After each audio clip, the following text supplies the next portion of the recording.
Guys, Kerala ബ്ലാസ്റ്റേഴ്സിന്റെ ഒരു goal keeper update ഉടനെ വരുമെന്നുള്ള ഒരു വാർത്തകളൊക്കെ ഉണ്ടായിരുന്നത് മാർക്കസ് അതുമായി ബന്ധപ്പെട്ടൊക്കെ സംസാരിക്കുകയും ചെയ്തതാണ്. അതാണെങ്കിലും മാർക്കസ് തന്നെ ഇപ്പം ഇന്നലെ സോഷ്യൽ മീഡിയ വഴി അത് അറിയിച്ച് കഴിഞ്ഞിരിക്കുന്നു. നോറ ഫെർണാണ്ടസ് എന്ന് പറഞ്ഞിട്ടുള്ള ഒരു താരവുമായി കേരള ബ്ലാസ്റ്റേഴ്സ് ഒരു 3 വർഷത്തെ കരാർ ഒപ്പുവെക്കുന്നു എന്നുള്ളതാണ്. ഇദ്ദേഹത്തെ പറ്റി പറയുമ്പോൾ ഐസ്വാളിൻ്റെ ഒരു ഗോൾ കീപ്പറായിട്ട് കഴിഞ്ഞ സീസണിൽ ഐ ലീഗിൽ കളിച്ചിട്ടുള്ളൊരു പ്ലെയറാണ്. അവരുടെ ഒരു ഫസ്റ്റ് ചോയ്സ് ഗോൾ കീപ്പർ എന്ന നിലയിൽ തന്നെയാണ് കളിച്ചിട്ടുള്ളത്. ഏതാണ്ട് 17 മത്സരങ്ങൾ കളിച്ചിട്ടുണ്ട്. അതിലേതാണ്ട് 22 ഗോളുകൾ കൺസീഡ് ചെയ്തു, 5 ക്ലീൻ ഷീറ്റുകളാണ്. 25 വയസ്സ് മാത്രം പ്രായമുള്ള ഒരു താരമാണ്. ഇദ്ദേഹത്തെ പറ്റി പറയുമ്പോൾ ഇദ്ദേഹം ഒരു ഗോവക്കാരനാണ്. പിന്നെ അദ്ദേഹത്തിന് ഒരു ജൂനിയർ ലെവലിലുള്ള അല്ലെങ്കിൽ ഒരു സാൽഗോക്കറിൻ്റെ ഒരു അക്കാഡമി പ്രൊഡക്റ്റാണ്. പിന്നീട് സാൽഗോക്കറിന് വേണ്ടി തന്നെയാണ് അദ്ദേഹത്തിൻ്റെ ഒരു സീനിയർ കരിയറും തുടങ്ങുന്നതും.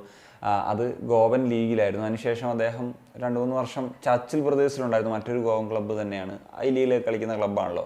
പക്ഷേ അങ്ങനെ ഒരുപാട് ഓപ്പർച്യൂണിറ്റീസ് ഒന്നും അവിടെ കിട്ടിയിരുന്നില്ല. അങ്ങനെയാണ് 2023 ഐസ്വാളിലേക്ക് താരം ചേക്കേറുന്നത്. അങ്ങനെ അദ്ദേഹത്തിന് ഈ ഒരു സീസണിൽ അവരുടെ ഒരു ഫസ്റ്റ് ചോയ്സ് ഗോൾ കീപ്പറായിട്ട് തന്നെ മാറാൻ സാധിച്ചു എന്നുള്ളത് പ്രധാനപ്പെട്ട പോയിന്റാണ്. ഞാൻ നേരത്തെ പറഞ്ഞാൽ 5 ക്ലീൻ ഷീറ്റുകളാണ്. അത് ഐ ലീഗിലെ ടോപ്പ് 5th ക്ലീൻ ഷീറ്റ്സ് എന്നുള്ള ഒരു കാര്യമാണ് അദ്ദേഹത്തിന് സ്വന്തമാക്കാൻ സാധിച്ചിട്ടുള്ളത്. ഞാൻ ഐസ്വാളിൽ അങ്ങനെ അദ്ദേഹത്തിൻ്റെ ഒരുപാട് മാച്ചസ് ഒന്നും അങ്ങനെ കണ്ടിട്ടില്ല, അങ്ങനെ കാര്യമായിട്ട് ശ്രദ്ധിച്ചിട്ടുമില്ല എന്നുള്ളതാണ്. കാരണം നമ്മുടെ ഒരു പ്ലെയർ അങ്ങനെ വാച്ച് ഔട്ട് ചെയ്യണമെങ്കിൽ അല്ലെങ്കിൽ ആ ഒരു കാരണമുണ്ടല്ലോ. അപ്പം ഞാൻ നമുക്ക് വരുമെന്നുള്ള പ്രതീക്ഷയൊന്നും ഇല്ലാത്തതുകൊണ്ട് ഞാൻ അങ്ങനെ ഒരു ഫോക്കസ് ചെയ്ത് ശ്രദ്ധിച്ചിട്ടില്ല. പിന്നെ ഹൈലൈറ്റ്സ് ഒക്കെ ഞാൻ കണ്ടു നോക്കിയത് വെച്ചിട്ട് എനിക്ക് ആക്ച്വലി ഒരു സച്ചിൻ സുരേഷിൻ്റെ ഒരു വൈബ് ഫീലൊക്കെ ചെയ്തു.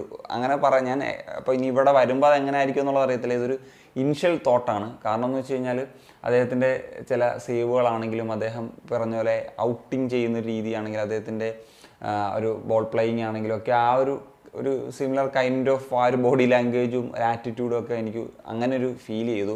ഏതാണെങ്കിലും കേരള ബ്ലാസ്റ്റേഴ്സിൻ്റെ ഒരു സെക്കൻഡ് ചോയ്സ് ഗോൾ കീപ്പർ ആയിരിക്കും, ഒരു തേർഡ് ചോയ്സ് ഗോൾ കീപ്പർ ആയിരിക്കുമോ എന്നുള്ളൊരു കാര്യമാണ് ഇനി അറിയേണ്ടത്. കാരണം എന്ന് വെച്ച് കഴിഞ്ഞാൽ നമുക്കറിയാമല്ലോ, ബ്ലാസ്റ്റേഴ്സിൻ്റെ 2 ഗോൾ കീപ്പേഴ്സ് കരൺജിത്തും ലാറ ഷമയും ടീം വിടുന്നൊരു സാഹചര്യം ആണുള്ളത്. അപ്പം ആ ഒരു സാഹചര്യത്തിൽ ഇനി വരാൻ പോകുന്നൊരു ഗോൾ കീപ്പർ ഏത് തരത്തിലുള്ളൊരു ഗോൾ കീപ്പർ ആയിരിക്കണം എന്നുകൂടി നമുക്കറിയണം.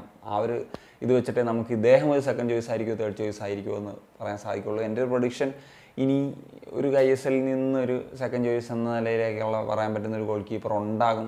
കാരണം ഇദ്ദേഹം 26 ഉള്ളൂ, സച്ചിൻ ഈ വർഷം 24 അപ്പം ആ ഒരു സാഹചര്യത്തിൽ കുറച്ചും കൂടി ഒരു 30 ഒക്കെ ഓൾമോസ്റ്റ്. അപ്പം ഗോൾ കീപ്പർമാരെ സംബന്ധിച്ചിടത്തോളം അവർ ആ ഒരു ഏജിലോട്ട് വരുമ്പോഴാണ് ഒരു പ്രൈം ഇതിലോട്ടൊക്കെ വരുന്നത്. അപ്പം കുറച്ചും കൂടി എക്സ്പീരിയൻസ് ആയിട്ടുള്ള എന്നാൽ ഈ പറഞ്ഞ ഒരു മോഡേൺ ഡേ ഫുട്ബോളിനൊക്കെ അനുയോജ്യനായിട്ടുള്ള ഒരു താരത്തെ കൂടി പിക്ക് ചെയ്യാനുള്ളൊരു സാധ്യത എൻ്റെ ഒരു പ്രൊഡിക്ഷനാണ്. അതെങ്ങനെയാണ് സംഭവിക്കുക എന്നുള്ള അറിയത്തില്ല. മേ ബി ആ ഒരു ഗോൾ കീപ്പറുടെ കാര്യങ്ങൾ ഉടനെ തന്നെ പുറത്ത് വരും എന്നുള്ളതാണ് എനിക്ക് തോന്നുന്നത്.